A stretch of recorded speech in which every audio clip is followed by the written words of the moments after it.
పిల్లలందరూ కూడా దినాభివృద్ధి చెందాలి అనే ఉద్దేశంతో ఆగస్టు 15వ తేదీన మన గ్రామ పెద్దలు మరి టీచర్సు మేము అందరూ కూడా మరి ఒక కార్యక్రమానికి పిలుపునివ్వడం జరిగింది.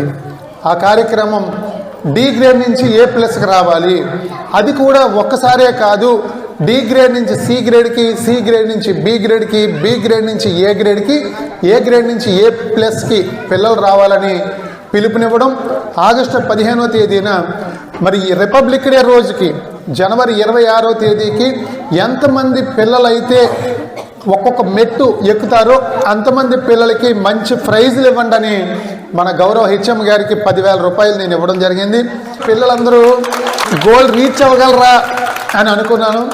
మొత్తం 369 మంది మన పాఠశాల హై స్కూల్ విద్యార్థులకు గాను 126 మంది ఈరోజు ప్రైజులు తీసుకుంటా ఉన్నారు. All the best. చాలా చాలా హ్యాపీగా ఉంది నాకు. 126 మంది పిల్లలు మీ టార్గెట్ని రీచ్ అవ్వడం జరిగింది. చిన్న విషయం కాదు ఇది. 126 మంది పిల్లలు టీచర్స్ మాట మా మాట విని ఒక మెట్టు ఎక్కడం అంటే ఇది చాలా అద్భుతమైన కార్యక్రమం. రాబోయే రోజుల్లో ఇది ఒక శుభసూచకం అని చెప్పి తెలియజేస్తా ఉన్నాను. 126 మందికి కూడా మన గ్రామ సర్పంచ్ గారు, చైర్మన్ గారు, కమిటీ సభ్యులు, గ్రామ పెద్దలు, టీచర్స్ అందరి చేతుల మీదుగా కూడా ఈ ప్రైజులు 126 మందికి కూడా ఇప్పించాలని మరి హెచ్ఎం గారిని కోరుతా ఉన్నాను. ప్రతి పెద్దలు కూడా ఈ ప్రైజులు మీ చేతుల మీదుగా ఇవ్వాలని చెప్పేసి మరొకసారి కోరుకుంటూ మనం ఆగస్టు 15 చెప్పడం జరిగింది. ఒక్కరోజు కూడా బడి మానకుండా వచ్చిన పిల్లలందరికీ కూడా ప్రైజ్ ఇవ్వడం జరుగుతుందని చెప్పడం జరిగింది. పాఠం సెట్ వీరేంద్ర ఒక్కరోజు కూడా మిస్ అవ్వకుండా ప్రతిరోజు బడికి రావడం జరిగింది. అబ్బాయి Virendra come to 10th class. ఈ అబ్బాయి పాఠశాల తెరిచిన దగ్గర నుంచి కూడా ఒక్కరోజు కూడా మిస్ అవ్వకుండా ఈ అబ్బాయి రావడం జరిగింది స్కూల్కి.